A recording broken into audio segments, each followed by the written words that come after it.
Rational number exercise 1.1 का next 6th question है हमारे पास। क्वेश्चन क्या है? Multiply 6/13 by the reciprocal of -7/16। हमें दो नंबर्स को मल्टीप्लाई करना है, लेकिन सेकेंड नंबर का पहले हमें रेसिप्रोकल निकालना है और फिर जो रेसिप्रोकल आएगा उससे मल्टीप्लाई करना है। तो रेसिप्रोकल आपको पता है ना, न्यूमरेटर डिनोमिनेटर और डिनोमिनेटर बन जाता है न्यूमरेटर। तो 6/13 को हमें किससे मल्टीप्लाई करना है? इसके रेसिप्रोकल से। इसका रेसिप्रोकल क्या हो जाएगा? 16 आ जाएगा ऊपर और 7 आ जाएगा नीचे। एक माइनस का साइन है, हमने माइनस का साइन लगा दिया। ठीक है, अब देखो कुछ कट तो रहा नहीं है, तो हमें सीधे से मल्टीप्लाई करना पड़ेगा। न्यूमरेटर्स दोनों के मल्टीप्लाई हो जाएंगे एंड डिनोमिनेटर्स दोनों के मल्टीप्लाई हो जाएंगे बच्चों।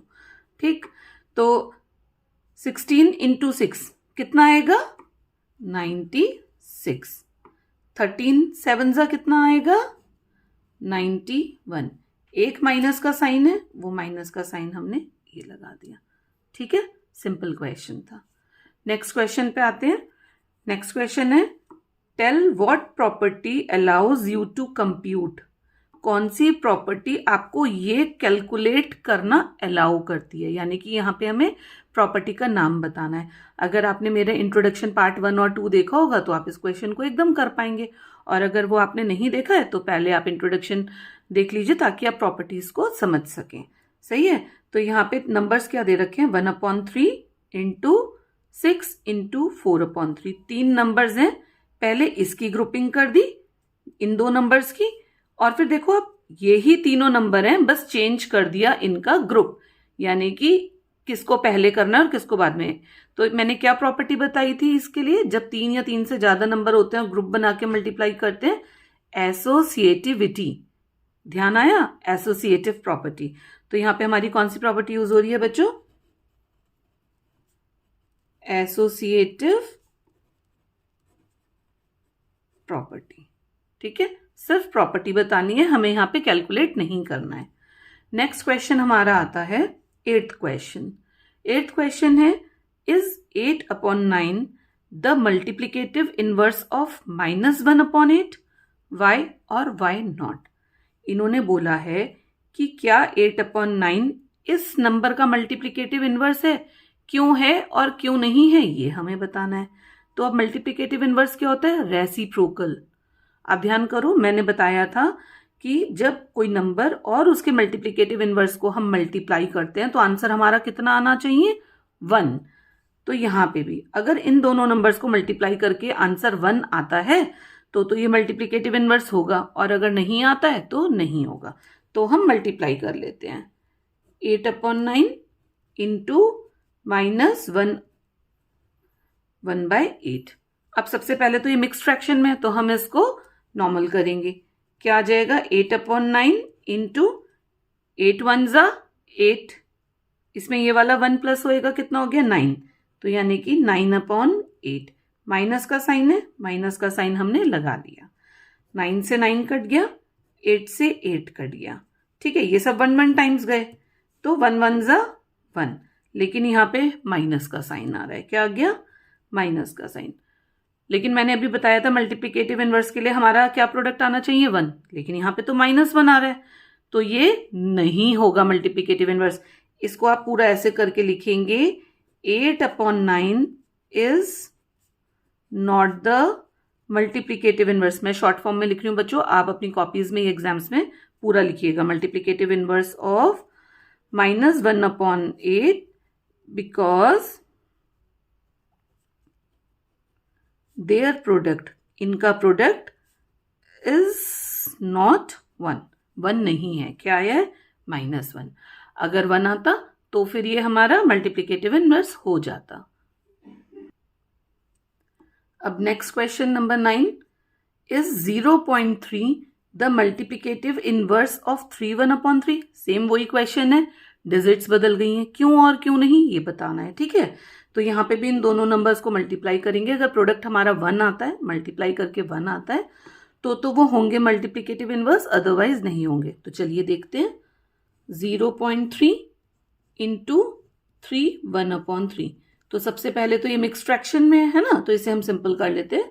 0.3 × 3 3 ज़ा 9, 9 में जब 1 प्लस करा कितना आया 10, और नीचे कितना आ गया हमारा 3।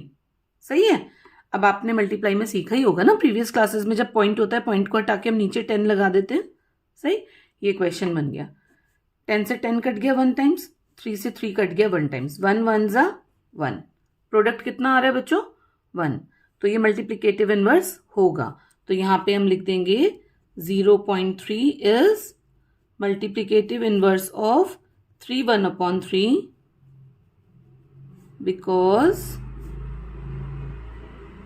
Their product is 1। पता है क्या, टीचर ना थोड़ा शॉर्ट में करोगे तब भी समझ जाएंगे, लेकिन जब हम सब कुछ करते हैं डिटेल में लिख के दिखाते हैं तो उन्हें लगता है बच्चे को हर चीज़ आती है। 1 मिनट लग रहा है लिखने में, आप अच्छे से उन्हें करके दिखाइए ताकि वो सेटिस्फाइड हो जाए। सही है। अब हमारे पास आता है हमारा नेक्स्ट क्वेश्चन।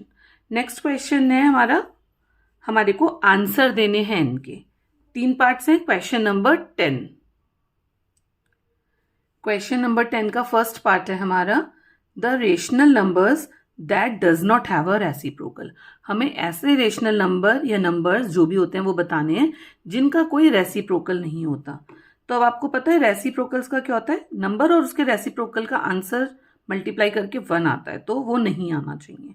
ठीक, तो कौन सा नंबर होता है, सिर्फ एक नंबर होता है जिसका रेसिप्रोकल नहीं होता और वो होता है 0। क्यों, मैं आपको बता देती हूँ।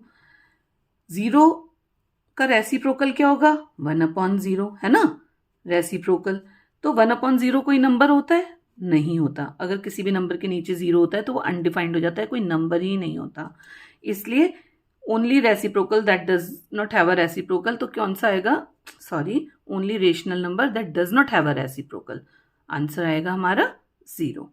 सेकेंड पार्ट आता है हमारा the rational numbers that are equal to their reciprocals.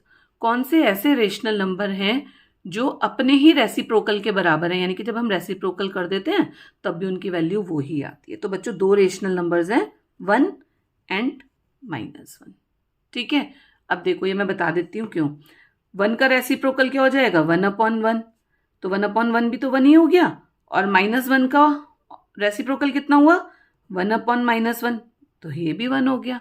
तो ये ही 2 नंबर्स हैं, रेशनल नंबर्स हैं जिनके रेसिप्रोकल इक्वल होते हैं नंबर्स के।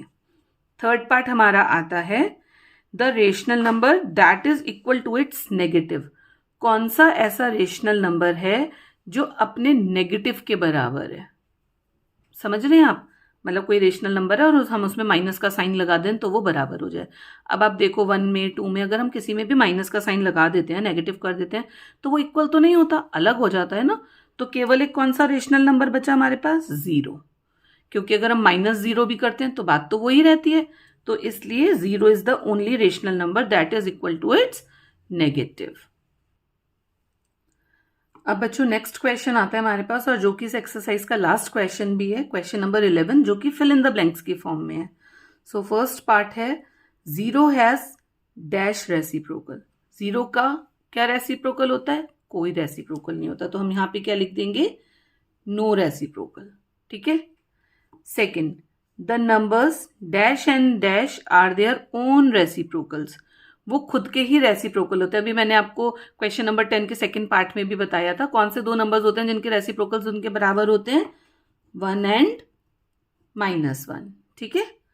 Third part, the reciprocal of -5 is. Reciprocal क्या होता है, ऊपर का नीचे, नीचे का ऊपर। अब 5 को हम क्या मान सकते हैं 5/1, है ना। तो -5 का रेसिप्रोकल क्या हो जाएगा 1 -1/5।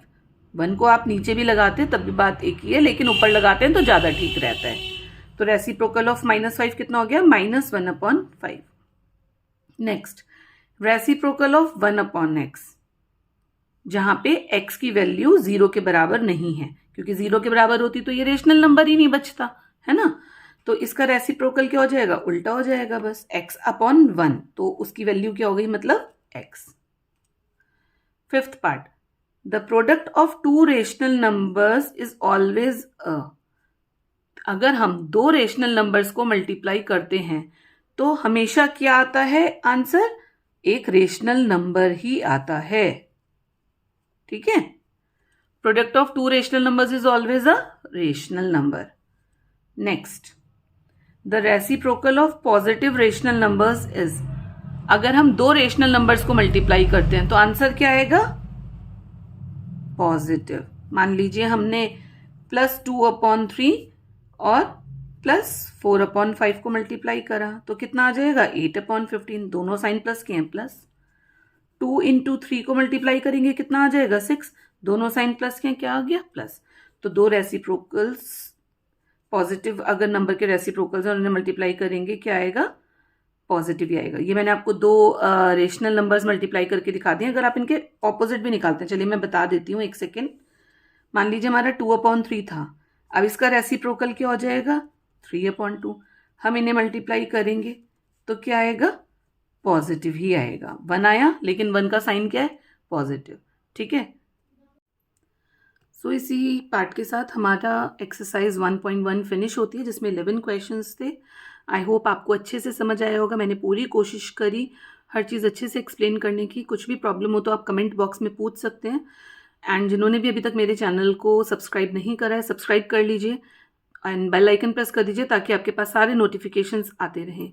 मैं पूरी क्लास 8 की मैथ्स कवर करूँगी अपने वीडियोज़ के थ्रू ईजिएस्ट वे में, एंड कोशिश करूँगी मैथ्स को एक इंटरेस्टिंग सब्जेक्ट बनाने के लिए। So thank you.